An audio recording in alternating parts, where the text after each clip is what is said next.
So in this segment, we're going to be talking about collapsing public support suggests Brexit is anything but done, especially when certain Tory leadership hopefuls are running on Brexit, essentially. So Johnson certainly achieved a political feat in uniting his party after removing May from office and then forming an unlikely electoral alliance in the wider country despite misleading the Queen, the whole prorogation thing. He basically took out he took out most of the Red Wall and still kept the Blue Wall, which is a very hard thing to do, but only a populist like Johnson could have done it, especially after 10 years of austerity and poor Tory rule. But somehow he kind of convinced the public that he was different to the other Tories. I'm not that guy. But recent polling suggests that support for Brexit in the UK has collapsed. For all the talk in 2019 of having struck a great deal, the government has in recent weeks threatened to unilaterally rip up. Now, in fairness, he's not threatening to rip up the TCA, he's threatening to rip up the Northern Ireland Protocol, which was part of the withdrawal agreement, and as a result of the protocol, it helped us get the TCA. Without the protocol, there is no TCA. Northern Ireland, if the EU does not agree, the protocol, if the EU does not agree to a fundamental overhaul, which isn't going to happen, I can't imagine the EU agreeing to renegotiate the protocol, despite the Conservative manifesto on which Johnson formed his government committing to no renegotiations. So he's breaking a manifesto pledge here. The problem Johnson has found is that the withdrawal agreement has, as the government's own impact assessment said it would at the time, drawn a regulatory border down the Irish Sea. A regulatory border or a trade border, I would define as a trade border, making it more expensive to import from Britain to Northern Ireland. And, given that Northern Ireland has access to the entirety of the EU single market, where are they going to do trade with? May, after all, had rejected the approach taken by Johnson largely on constitutional grounds, saying to the House of Commons that no British Prime Minister could consider drawing borders between the four nations of the UK. And yet we have a Prime Minister who did it. And the irony is Northern Ireland is doing better than the rest of us, economically. Meanwhile, the trade deal has left Britain's fishing community screaming betrayal, unhappy with their poultry gains and facing expensive barriers to export what they have caught, because then everything comes with checks. There are vet certificates. They have to go through the whole shebang. If they want to export fresh fish, which generally costs more, they have to go through a lot of checks and paperwork, which can cause problems. We covered the story where it looked like a government official had made some sort of clerical error and basically forced the shipment of fresh fish back to the wholesaler, and what happened was they had to freeze all of it and they had lost tens of thousands of pounds.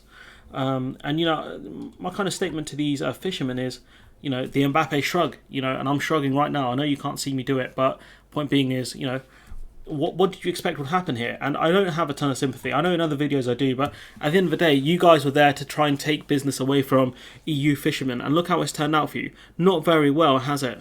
Let's be honest now. The latest YouGov poll has found that every region of the UK now believes Brexit was an error. 55% of those who question believing that Brexit had gone badly, compared to 33% who say it's gone really well. So only a third of people are saying it's going really well. And that 55% of people, the question is, are they going to continue to vote for someone like Johnson, or are they going to switch their votes? But obviously, given that we live under first past the post, so rather than a PR system, does it really matter in the end, given that the major parties in the UK aren't really pushing to rejoin the single market, apart from the SNP? And the SNP mainly exists just in Scotland. The Lib Dems aren't pushing for us to rejoin, as far as I'm aware. I could be wrong on that one if they've changed something. The Labour Party aren't. They're talking about make Brexit work, and the Tories obviously, get Brexit done party. A few in Westminster beyond the Liberal Democrats are suggesting the UK is poised to rejoin the EU, so maybe they are. I've not seen a lot to say the Liberal Democrats are, though, to be honest. Maybe they've changed tactic recently. A payoff for this autonomy from the EU's rules and regulations was to be a welter of trade deals around the world that offered greater access for British goods in emerging markets. Now, there are several problems with this. One is that geography is a big problem. The further a country away is, further the distance, the more it costs to transport these goods. You still face non-tariff barriers such as paperwork checks, depending on what you're exporting, customs duties, etc. And of course the fact that people in emerging markets don't have the money to afford the stuff we're exporting. Stuff like whiskey and cheese. There isn't a lot of demand for these things in emerging markets at the price we're selling them. Even cheese, when I was in Bangladesh, you couldn't really buy cheese anywhere because it's not a thing that people eat. Yeah, paneer is a thing, but again, a lot of people didn't really eat it over there. It's a luxury product for, more kind of, really middle class people, and there aren't a ton of those in Bangladesh or in emerging countries, not really. Jacob Rees-Mogg, is warning Tory MPs thinking of voting no confidence that Brexit might be yet thwarted. Perhaps more significantly, the lack of a Brexit dividend since the 23rd of June 2016 has led others sympathetic to Brexit to consider whether the deals struck are really optimal. I mean, these trade deals only had a 0.02% at best to our economy. At best, at worst, it's minus 0.02%.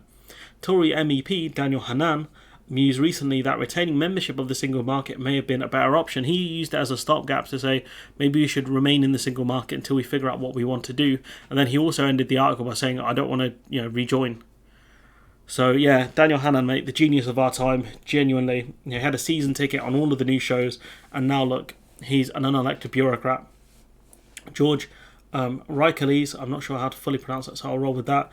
Diplomatic advisor to the EU's chief negotiator, Michel Barnier, during the withdrawal agreement and trade negotiations, said Johnson never appeared on top of the details, which is true. Throughout his political career, he was never a details man. He was too busy, getting Me Too allegations from women, and going for women consensual otherwise, apparently, allegedly. But his decision to disavow the arrangements for Northern Ireland so soon after signing the agreement, them astonished even the hardest-nosed officials in Brussels. So effectively, he's saying Johnson was never a details guy, but for him to renege on the Northern Ireland protocol so quickly really shook up people in Brussels. Even the ones that thought the UK could pull a stunt like this were like, wow, you're actually going to do this.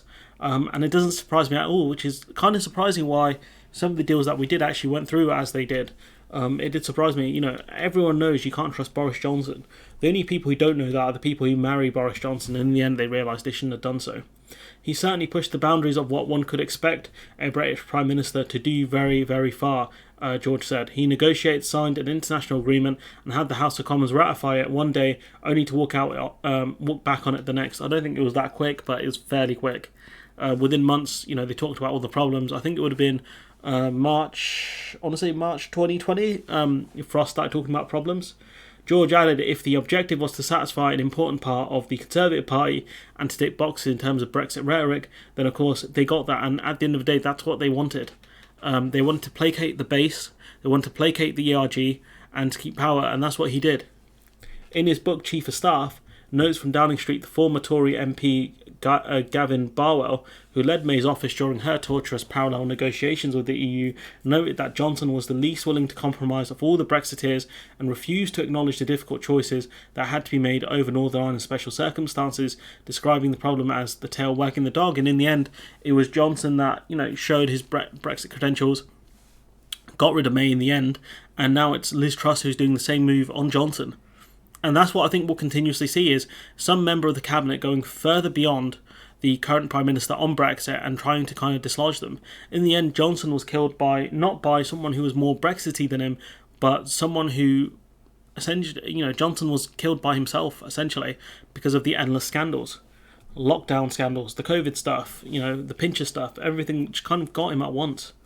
From a Brexiteer point of view, the thing that should worry them is that this deal has not settled the argument in this country about what sort of relationship with Europe we want, Bauer said. And I think a polling I saw a few months ago said that the UK, people in the UK want a good relationship with the EU, but this government are constantly looking to sabre rattle with them. And I don't know, at one point people get bored or people realise actually maybe we're the bad guys.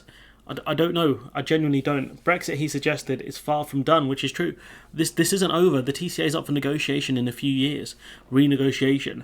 This Brexit thing will keep rumbling on because at the end of the day, these are our neighbours. These are the countries we're going to do the most trade with. It just beggars belief that these people just still, after all this time, don't get it. They don't get it. We won't be able to replace the trade that we did with the EU with the rest of the world. It's not going to happen because you still face non-tariff barriers. Even if you get free trade agreements, even if you get rid of quotas and tariffs, you still face customs fees and paperwork. And that's regardless if you export goods to France or goods to New Zealand. You still face not the same checks, maybe not the same level, but similar. I mean, just please, just make it stop at this point.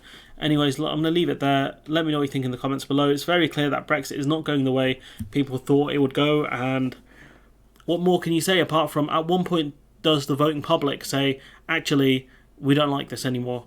we've had enough. It's time to change tactic. It's time to, maybe look at what aspects of the EU can we rejoin in order to kind of nullify the trade difficulties we're facing. I'm not saying rejoining the single market or anything like that. I'm just talking about trying to get alignment deals or something where we can make things easier for ourselves. Things that are actually possible and bound in reality, rather than being one of those people on YouTube who say, "Oh yeah, once we rejoin the single market, we can rejoin the EU and everything will be great." Because I know that's not going to happen, not for a long time. But anyways, let me know what you think in the comments below. Like, comment, share, subscribe, support the channel on Patreon if you can, and hopefully I'll see you in the next one.